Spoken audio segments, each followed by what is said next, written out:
जय श्री कृष्णा सभी को। राधे राधे। हम कुछ सत्संग की बात करते हैं आज। हमारा मन हमारा मन कैसा है, आपके लिए अपने मन की बात बताते हैं। दुनिया की शक्लों और पदार्थों से कौन प्यार किए बैठा है? ये हमारा मन है। इसलिए अगर आत्मा और परमात्मा के दरमियान कोई रुकावट और पर्दा है तो यह केवल हमारे मन का पर्दा है। गुरु नानक साहिब अपनी वाणी में फरमाते हैं, मन जीते जग जीत। अगर हम अपने मन को जीत लेते हैं तो सारी दुनिया को और उसके बनाने वाले को ही जीत लेते हैं। दुनिया में अगर कोई हमारा दुश्मन है तो सिर्फ हमारा मन है। यह कभी किसी का अपना बनता है तो कभी किसी को बेगाना समझता है। अच्छी तरह विचार करके देखें तो पता चलता है कि ये सिर्फ हमारा मन ही है जिसके ताबे होकर कौम कौम की दुश्मन है, मजहब मजहब का दुश्मन है। एक देश दूसरे देश को तबाह करना चाहता है, भाई भाई को देखना नहीं चाहता और लोग हमेशा एक दूसरे के गले काटने की तरकीबें और उपाय सोचते रहते हैं। यह सब कुछ हमारा मन ही हमसे करवा रहा है। जब तक हम अपने मन को बस में नहीं करते, हम वापस जाकर परमात्मा से मिलने के काबिल कैसे हो सकते हैं? मन को बस में करने का मतलब है जिस प्रकार हमारी आत्मा उस परमात्मा की अंश है, उसी प्रकार हमारा मन भी कोई छोटी चीज चीज नहीं है। ये ब्रह्मा का अंश है, त्रिपुटी का रहने वाला है, लेकिन यहाँ माया के जाल में फंसकर अपने आप को भूल गया है। आत्मा सतनाम की अंश है, सचखंड की रहने वाली है। यहाँ आकर इसने भी मन का साथ लिया हुआ है, यानी आत्मा और मन की गांठ बंधी हुई है। जब तक आत्मा मन का साथ नहीं छोड़ती, ना उसे कभी अपने आप का पता चल पा सकता है और ना कभी वह अपने असल या मूल से मिलने के काबिल हो सकती है। मन का साथ आत्मा उस समय ही छोड़ सकेगी जब मन वापस जाकर ब्रह्मा या त्रिकुटी में अपने ठिकाने पर पहुंच जाएगा। हमें जो भी कोशिश करनी है वह मन और आत्मा की गांठ खोलने की करनी है। इसलिए सुकरात ने कहा, अपने आप को पहचानो। यही गुरु अमरदास जी समझाते हैं, वह व्यक्ति निर्मल और पवित्र है जो अपने आप को पहचानने के काबिल ना जाता है। कबीर साहब भी यही फरमाते हैं, आप आपको जाने कहाँ और नेक न मानो। आप अपने को पहचानने का मतलब यह है कि हमें मन और माया के दायरे से पार जाना है। हमें अपनी आत्मा पर से सूक्ष्म, स्थूल और कारण तीनों खिलाफ उतारने हैं और सत्य संतो गुण, रजोगुण, तमोगुण तीनों गुणों से पार जाना है। तब जाकर अपने आप का पता चलेगा, अपने असल की पहचान होगी।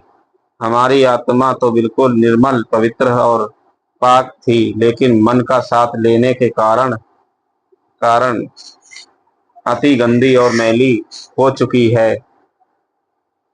मिसाल के तौर पर बादलों में पानी कितना साफ सुथरा होता है, लेकिन जब वह बरसात बनकर जमीन पर आता है तो कितना गंदा हो जाता है। उसमें से बदबू तक आनी शुरू हो जाती है।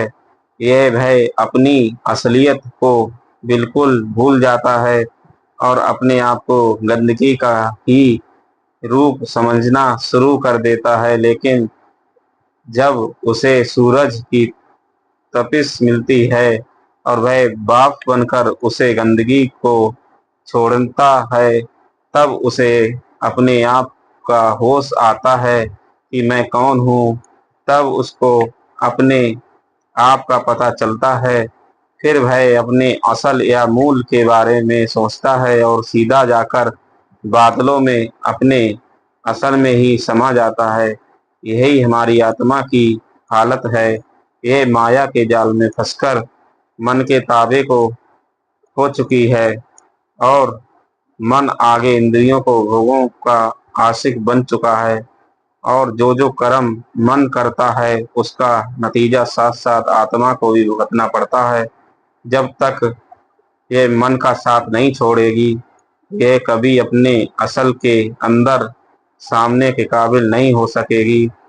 महात्मा चरणदास जी फरमाते हैं, बिजली का एक बल्ब चाहे कितनी ही रोशनी वाला क्यों ना हो, अगर हम उसके चारों ओर बहुत से काले कपड़े लपेटना शुरू कर दे तो उसकी रोशनी कम होते होते खत्म हो जाएगी। जैसे जैसे हम वे काले कपड़े उतारते जाएंगे, उसकी रोशनी और ज्योति प्रकट होनी शुरू हो जाएगी और सब कपड़े उतार जाने पर उसकी रोशनी पूर्ण रूप से प्रकट हो जाएगी।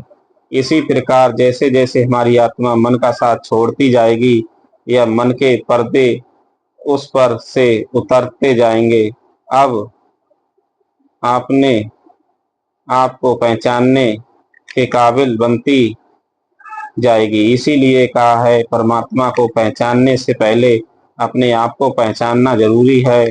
हमें जो भी कोशिश करनी है, जो भी तरीका सोचना है, वह अपने मन को बस में करने का ही सोचना है।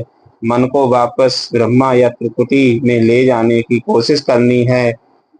हर एक धर्म का यही उद्देश्य है। अब सवाल पैदा हुआ है कि इस मन रूपी दुश्मन को किस तरह काबू किया जाए। हम दुनिया के जीव अपनी अपनी शकल के अनुसार हजारों युक्तियों और तरीकों से मन को बस में करने की कोशिश करते हैं। जप तप करते हैं, पूजा पाठ करते हैं, गिरंथ पोथियों वेद शास्त्र आदि पढ़ते हैं, दान पुण्य करते हैं, कई प्रकार के हवन वगैरह भी करते हैं। यहाँ तक कि घर बार छोड़कर जंगलों पहाड़ों में छिपकर बैठ जाते हैं। ये सभी साधन सिर्फ मन को बस में करने के लिए ही करते हैं। हम हठ कर्मों के जरिए अपने ख्याल को दुनिया से अलग करने की कोशिश करते हैं, क्योंकि हमारा ख्याल आगे जाकर किसी चीज से जुड़ता नहीं, इसलिए वह लौटकर दुनिया में ही भटकना शुरू कर देता है।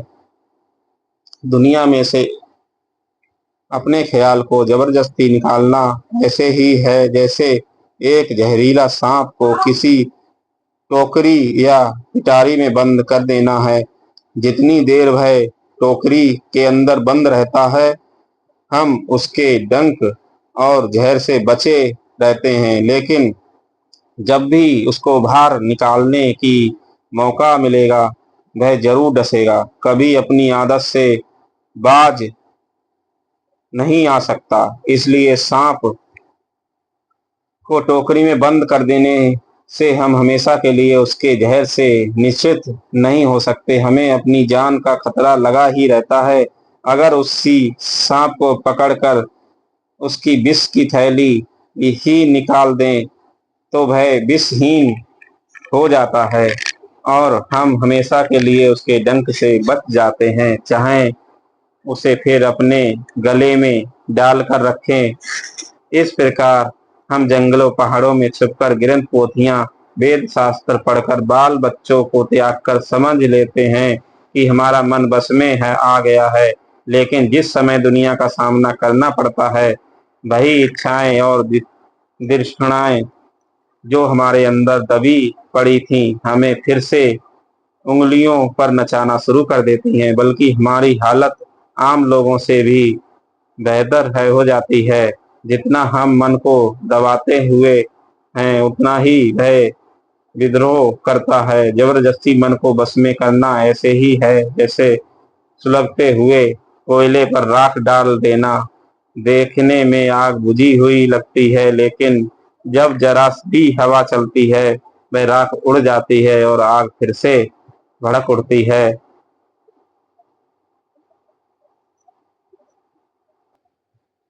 इसी प्रकार जब लोगों और विषयों की आंधी आती है, हमारा मन फिर जाकर बेकाबू हो जाता है और पहले से ज्यादा मुंह जोर हो जाता है। जबरदस्ती मन को काबू करना ऐसे ही है जैसे हम किसी बदमाश को पुलिस के हवाले कर देते हैं।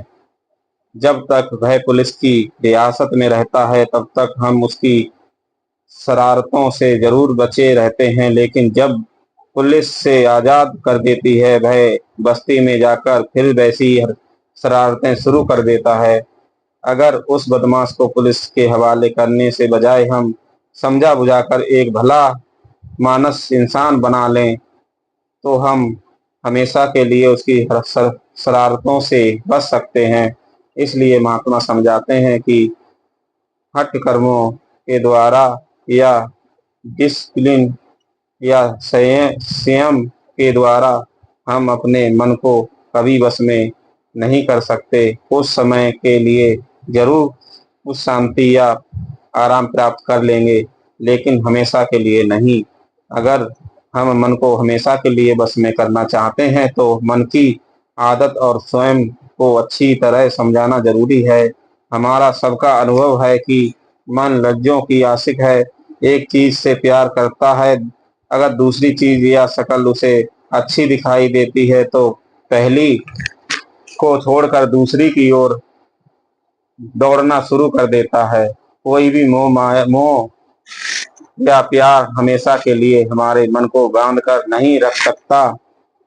हर एक अपने अपने जीव का अनुभव है कि शक्लें और वे पदार्थ जिन्हें हम किसी समय अपना बनाने की कोशिश करते हैं थे और समझने की बगैर हमारा जिंदा रहना अभी ही मुश्किल या असंभव है, उस उन्हीं शक्लों से मन नफरत कर रहा है और उन्हें देखना तक गवारा नहीं करता।